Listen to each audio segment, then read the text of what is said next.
Long Island, late winter 2026. Inside a county jail visiting room 30 miles east of Manhattan, a woman in a gray wool coat sat across a table from her husband of 28 years. She had driven herself to the meeting that morning. She had not told her grown children where she was going. The man she had once kissed at the altar in 1995 was now wearing an orange jumpsuit and a yellow paper bracelet around his wrist, and a sheriff's deputy was watching them both from the doorway. She asked him a question that she had been carrying for 2.5 years. She asked him whether the things the prosecutors were saying about him were true. She asked him whether he had killed those women. He answered her she would later tell a reporter without hesitation. 8 times yes. 8 names. 8 dead women. 8 separate stretches of road where their remains had eventually been found, and a wife who had shared his bed for 28 years and never, by her own account, suspected that the man cooking dinner in her kitchen on weekday evenings had been driving into Manhattan and back with bodies wrapped in burlap in the trunk of his car. This is the story of a man who hid in plain sight for 15 years. It is also the story of a wife who lived in his house and did not know. The man's name was Rex Heuermann. He was 62 years old in the spring of 2026. He stood 6'4". He weighed roughly 270 pounds. He had grown up on Long Island in a quiet middle-class town called Massapequa Park, and he had never lived anywhere else. He owned the same 3-story wooden house on First Avenue that he had inherited from his mother. He drove an aging green pickup truck. He kept a small architecture practice in a 5th-floor office on West 36th Street in Manhattan. He commuted on the Long Island Railroad 5 days a week, like 10,000 other suburban men. His wife was named Asa Elleroy. She had married him in a quiet ceremony in 1995. She was originally from Iceland. She had 2 grown children, one from a previous relationship and one from her marriage to Rex. She worked when she worked in food service and retail. Friends of the family described her as quiet, devoted, and entirely unremarkable. She had never, anyone could remember, done a single thing in her adult life that drew attention to her household. The house she lived in was unremarkable from the street. 2 stories of weathered brown clapboard, a small front porch, overgrown hedges, bicycles in the driveway, a flag on the side wall, the kind of house that 10,000 other Long Island commuters came home to each evening, and that nobody on the block ever looked at twice. Inside, the household was less ordinary. The basement, neighbors would later tell investigators, had been off limits to the wife and children for years. The architect kept it locked. He kept the keys to it on his person at all times. When his wife asked him what he kept down there, he told her it was his work. She did not press him. While the wife was raising their daughter and walking the family dog on the block of First Avenue, the architect, by the prosecutor's eventual account, was leading a second life. A life that began roughly 15 years before his arrest, and that took place entirely within a 30-mile radius of his front door. Between the summer of 2010 and the autumn of 2011, 4 young women in their 20s and early 30s disappeared from the New York metro area. Each one was a woman who advertised escort services on Craigslist. Each one had taken an evening appointment with a client she had never met before. None of them came home. In December of 2010, a Suffolk County police officer training a German Shepherd along a stretch of Ocean Parkway in the town of Babylon found, in the brush along the side of the road, a body wrapped in burlap. Within 72 hours, 3 more bodies had been found within a quarter mile of the first. They were neatly spaced along the same stretch of Beach Highway. They had each been wrapped in burlap. They had each been there, the medical examiner concluded, for somewhere between 1 month and 2 years. The press named them the Gilgo 4. In the months that followed, 6 more sets of human remains would be found along the same 15-mile stretch of Ocean Parkway. Some were complete. Some were partial. Some had been there for so long that identification was no longer possible. The total reached 11. And then, for almost a decade, the trail went cold. The Suffolk County Police Department investigated. The FBI investigated. 3 separate police commissioners came and went. Documentaries were filmed.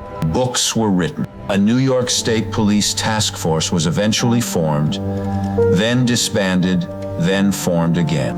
None of them found the man on First Avenue. The reason, the prosecutors would later argue, was that the man on First Avenue was extraordinarily ordinary. He paid his taxes. He held a New York State professional license. He had no criminal record. He had a wife and a daughter and a house and a green pickup truck. He looked, on every metric that the police used to look for serial offenders, exactly like the people the police were not looking for. The break, when it finally came from a piece of pizza. In January of 2023, a new investigator on the Gilgo Beach task force, a Suffolk County police chief named Rodney Harrison, asked his analysts to rerun the available physical evidence against modern DNA database. One of the items on the list was a male hair found tangled in the burlap wrapping of one of the original 4 victims that had never been matched to a suspect. The lab returned a partial profile. The investigators began looking by hand for a man whose movements during the relevant months in 2010 and 2011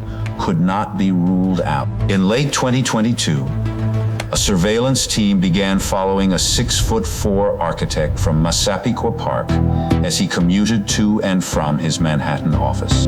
One afternoon, the architect bought a slice of pizza from a vendor near his office. He ate the slice on the sidewalk. He threw the crust into a public trash can. A surveillance officer in plain clothes retrieved the crust within 40 seconds. The lab ran the saliva from the crust against the male hair from the burlap. It was a match. In July of 2023, on a Thursday morning, a tactical team blocked off both ends of First Avenue and arrested the architect on his front lawn as he was walking to his green pickup truck.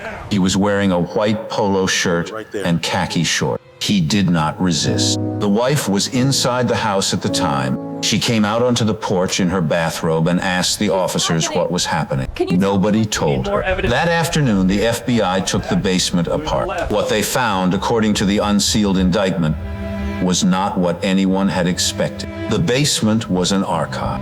Thousands of pages of printed documents, hundreds of pornographic images of women he had researched online, lists of names, lists of dates, lists of license plate numbers, a handwritten logbook labeled with 3 columns, names, locations, and what the prosecutor would later describe to the jury as planning notes. The book contained the names of all 4 of the original Gilgo 4 victims. It also contained, the prosecutor said, the names of the 4 additional women whose remains had since been identified. 8 names, 8 separate entries, each one written in the architect's own handwriting. Upstairs, the wife was being questioned in her kitchen. She was telling investigators repeatedly and consistently that she had not known. She had not been allowed in the basement. She had not noticed her husband missing on the relevant evenings because he often worked late at the office.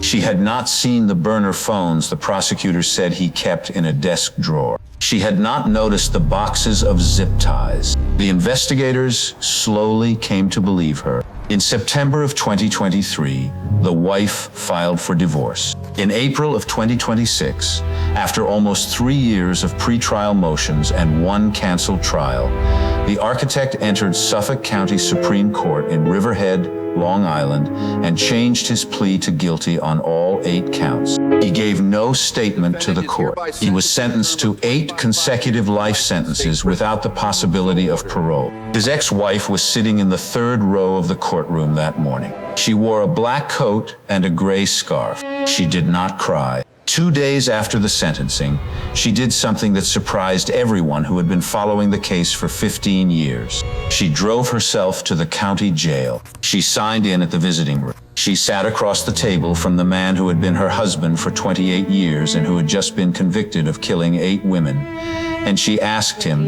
directly whether the things the prosecutors had said about him were true. She has since told 2 reporters what he said. He answered her, she said, without hesitation. 8 times yes. She has not, in any of her subsequent interviews, claimed to forgive him. She has not asked for sympathy. She has not written a book. She has done 2 short television interviews and a single profile in a regional newspaper, and she has otherwise gone quiet. In the most recent of those interviews, the reporter asked her what she planned to do with the house on First Avenue, the house she had lived in for 28 years. The house with the locked basement she had been forbidden to enter. She said she did not yet know. She said she had spent 2 months going through it room by room with 2 retired detectives the prosecutor's office had recommended to her. She said she had not yet been able to make herself walk down the basement stairs. She said the front porch light, the one her husband had always insisted on leaving on overnight, she had finally turned off. She said she had a question of her own that she could not stop asking. She wanted to know how a person could live with another person for 28 years, share his meals, share his bed, raise a child with him, and not know. She said she did not yet have an answer. The man who hid in plain sight is now in a state correctional facility north of Albany. The 8 names he wrote down in the basement logbook have all been read aloud in court. The wife is still in the house on First Avenue. The porch light every night is off.